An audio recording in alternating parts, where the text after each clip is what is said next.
उनको लगने लगा कि इस तरह अगर वो 100 लड़की पंछियों की बलि चढ़ा सके, फिर उन सब की कलेजा खा सके और खून पी सके, तो वो अमर हो जाएगी।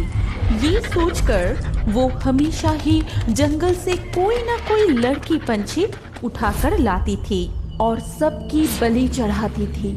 ऐसे ही एक दिन गांव से एक लड़की पंछी को उठाकर लाई थी। इसी तरह अगर मैं 100 लड़की पंछियों की बलि चढ़ा सकूं, तो जल्दी ही मैं अमर हो जाऊंगी। नहीं नहीं, ऐसा मत कीजिए, मुझे छोड़ दीजिए।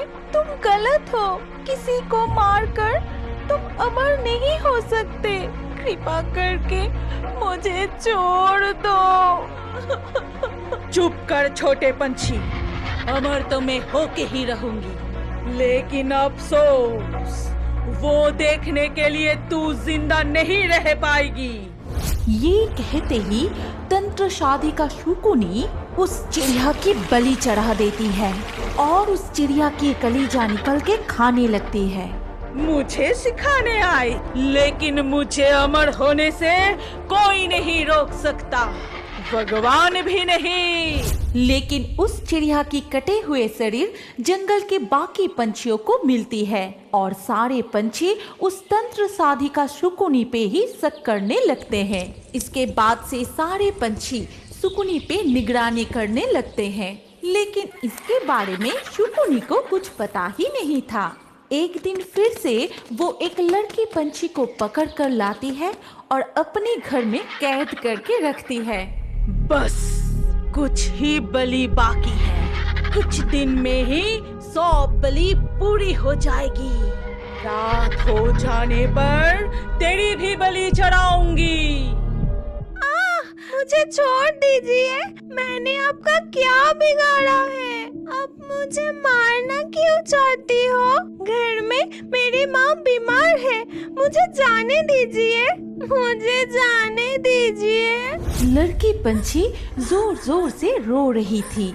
ठीक उसी वक्त जंगल की प्रधान माइकल नाग और जंगल के बाकी पंछियों मिलकर तंत्र साधिका शकुनी को घेर लेते हैं। देखिए देखिए, ये शैतान शकुनी फिर से एक नन्ही चिड़िया की जान ले रही थी।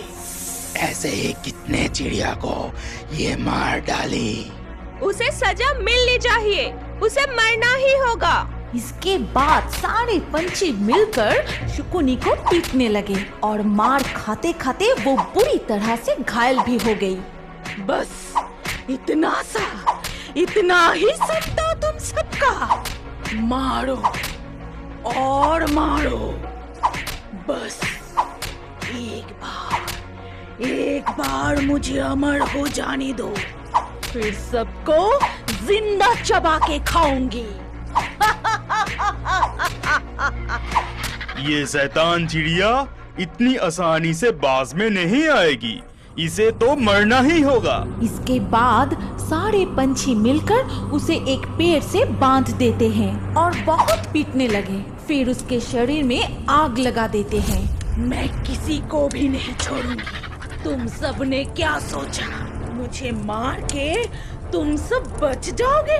मैं लौट आऊंगी, मैं कहीं नहीं जाऊंगी, मैं इसकी बदला जरूर लूंगी। तुम सब बहुत गलत किए, मैं किसी को भी नहीं छोड़ूंगी। कुछ ही देर में शकुनी पूरी तरह से आग में जल गई। इसके बाद सारे पंछी वहाँ से चले जाते हैं। कुछ वक्त ऐसे ही बीत जाता है और फिर अचानक एक दिन नए बरबधू को लेकर एक बास जंगल की सड़क से गुजर रही थी, जिसमें जंगल प्रधान नाग भी थे। बास ड्राइवर को अचानक सड़क के ऊपर एक बुरी चिड़िया दिखाई देती है। तभी अचानक ड्राइवर ब्रेक लगाकर बास को तुरंत ही रोक देता है। अरे अरे बस ड्राइवर, इस तरह कोई रोकता है क्या? मैं तो गिर ही जाती। अरे मैं सड़क के ऊपर किसी को देखा था, इसीलिए मैं बस को रोका, नहीं तो मैं बस को फालतू में क्यों रोकूंगी? लगता है कोई बुजुर्ग चिड़िया रास्ते में खड़ा है। रुको, मुझे देखने दो। तभी ड्राइवर पंछी बास से उतरकर इधर उधर देखने लगा, लेकिन उसे कुछ भी नहीं दिखाई दिया। इधर वो डायन चिड़िया बास के छाद में बैठी थी। दर रास्ते में तो कोई नहीं है, लेकिन मैं तो किसी को खड़ा रहते हुए देखा था। मेरे आंखों का धोखा, क्या मैंने गलत देखा? भाई, लगता है तुम तुम्हारी बीबी को याद कर रहे थे। तभी वो डायन चिड़िया बास का शीशा तोड़कर बास के अंदर घुस गया और ड्राइवर पंछी को पकड़ लिया। अरे भागो रे भाई, भागो, खुद का जान बचा के भागो। ना जाने कहां से ये डायन चिड़िया आ गया। भागो भाई, भागो। बास में से सभी पंछी भागने लगे। इधर डायन पंछी ने ड्राइवर की सिर को धड़ से अलग कर दिया। इसके बाद वो पीछे मुड़ते ही नए दूल्हा दुल्हन को देख लिए, जो डर के मारे भाग नहीं पाए।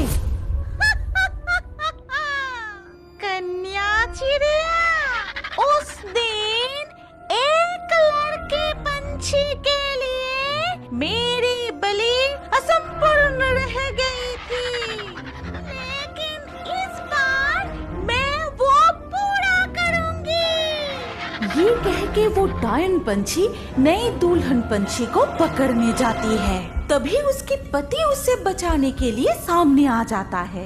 ए डायन चिड़िया, मैं कहता हूँ मेरे पत्नी को तोड़ दे। तू भी मरने के लिए आ गया। जैसे तेरी मर्जी, दोनों को एक साथ मारूंगी।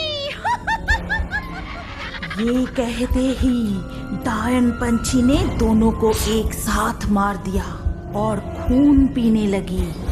उसी समय बास के बाकी सारे पंछी इधर उधर भागने लगे। ये डायन चिड़िया यहाँ पर कैसे आ गया? मैं कैसे जानूंगी? मैं भी तो सबके साथ ही बस के अंदर ही थी। ये तो मैं बाद में सोचूंगी। पहले अपना प्राण बचाओ और भागो। जैसे ही वो दोनों जंगल की तरफ भागने लगे, तभी डायन चिड़िया ने आकर उनका रास्ता रोक दिया। मुझे पहचाना क्या प्रधान? अरे प्रधान जी, पहले तो आपको बोलना चाहिए था कि वो आपका जान पहचान का है। फालतू में इतना